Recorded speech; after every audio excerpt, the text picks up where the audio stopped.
Penguin Random House Audio presents Father Mine, Zsadist and Bella's Story, a Black Dagger Novella, by J.R. Ward. Read for you by Jim Frangione. 1. So, Bella looks good? At the counter of the Brotherhood's kitchen, Zsadist picked up a knife, squeezed a head of romaine lettuce together, and started drawing the blade through at 1-inch intervals. Yeah, she does. He liked Doc Jane. Hell, he owed her. But he had to remind himself of his manners. It would be damn tacky to bite the head off a female who was not only your brother's shellan, but who would save the love of your life from bleeding out on the birth table. She's recovered beautifully in the last 2 months. Doc Jane watched him from the table across the way, her Marcus Welby M.D. bag beside her ghostly hand. And Nalla's thriving. Man, vampire young progress so much faster than human babies. Cognitively, it's like she's 9 months old. They're doing great. He kept slicing, moving his hand down and through, down and through. On the far side of the blade, the leaves sprang free in curly green ribbons, like they were clapping at having been liberated. And how are you doing with the whole dad thing? Fuck! Dropping the knife, he cursed and brought up the hand that had been on the lettuce.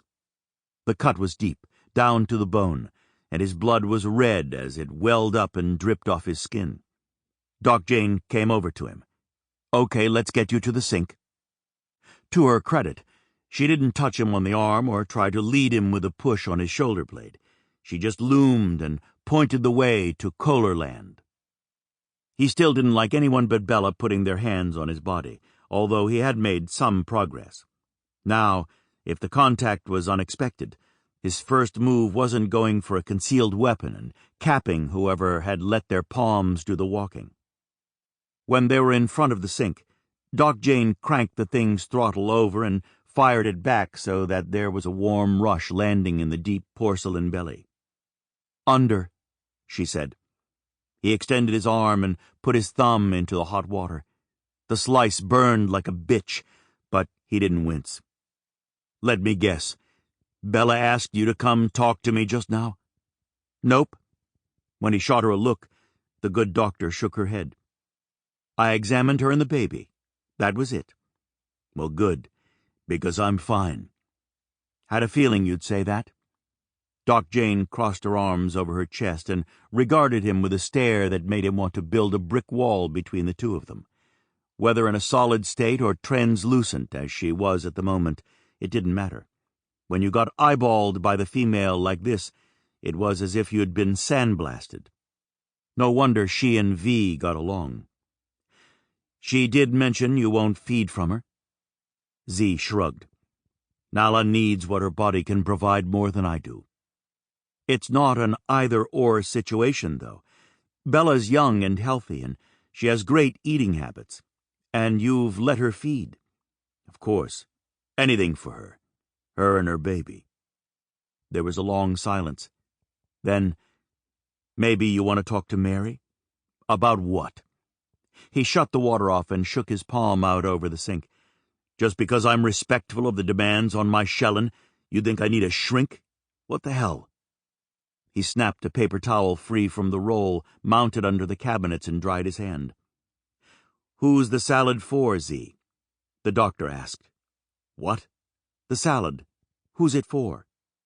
He pulled out the trash bin and pitched the towel inside. Bella. It's for Bella. Look, no offense, but... And when's the last time you ate? He put his hands up. All stop in the name of love. Enough.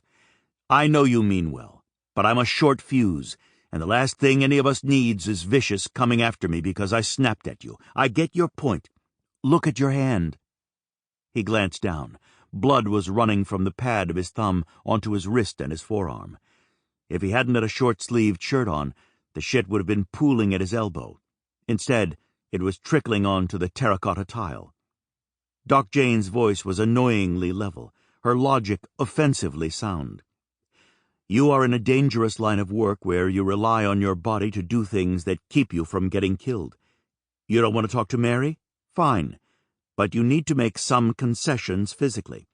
That cut should have closed by now. It hasn't, and I'm willing to bet it bleeds for the next hour or so. She shook her head. Here's my deal. Wrath's appointed me as the Brotherhood's personal physician. You screw around with eating and feeding and sleeping such that it impairs your performance, I will bench your ass. Z stared at the glossy red droplets seeping up from the wound. The river of them went straight over the inch-wide black slave band that had been tattooed on his wrist nearly 200 years ago. He had one on his other arm and another around his neck. Reaching forward, he peeled off another section of paper towel. The blood wiped off just fine, but there was no getting rid of what his sick bitch mistress had marked him with. The ink was embedded in his tissue, put there to show that he was property to be used, not an individual to live.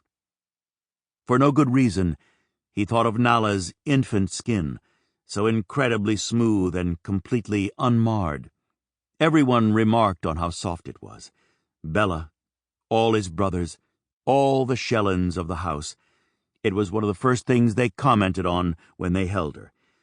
That and how she was like a down pillow, she was so huggable. Have you ever tried to get those removed? Doc Jane said softly. They can't be removed, he said briskly, dropping his hand. The ink has salt in it. It's permanent. But have you ever tried? There are lasers now that... I'd better go take care of this cut, so I can finish here. He grabbed another paper towel. I'll need some gauze and tape. I have that in my bag. She turned to go over to the table. I have everything. No thanks. I'll take care of it myself. Doc Jane stared up at him, her eyes clear. I don't care if you're independent, but stupidity I won't stand for. We clear? That bench has your name on it. If she'd been one of his brothers, he would have bared his fangs and hissed at her.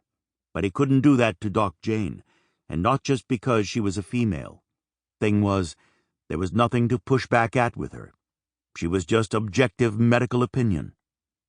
We clear? She prompted, utterly unimpressed by how fierce he had to be looking. Yeah, I hear you. Good.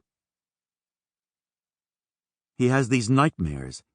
God, the nightmares.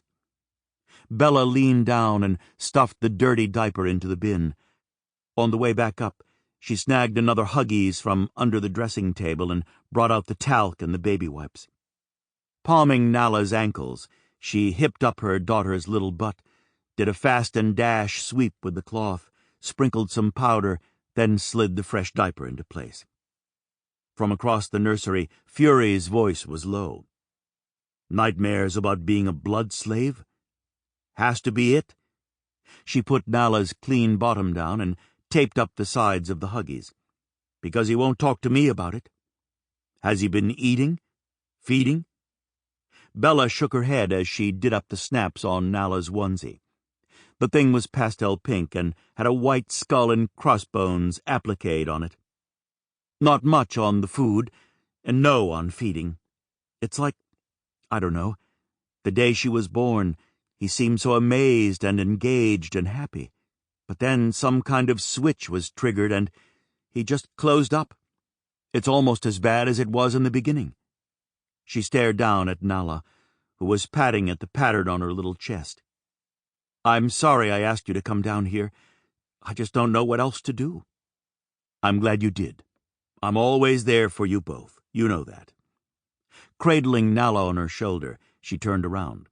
Fury was leaning against the creamy wall of the nursery, his huge body breaking up the pattern of hand-painted bunnies and squirrels and fawns. I don't want to put you in an awkward position, or take you away from Cormia unnecessarily. You haven't.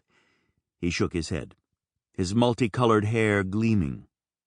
If I'm quiet, it's because I'm trying to think of what the best thing to do is. Talking with him isn't always the solution. True, but I'm running out of both ideas and patience. Bella went over and sat in the rocker, repositioning the young in her arms. Nalla's Sample complete. Ready to continue?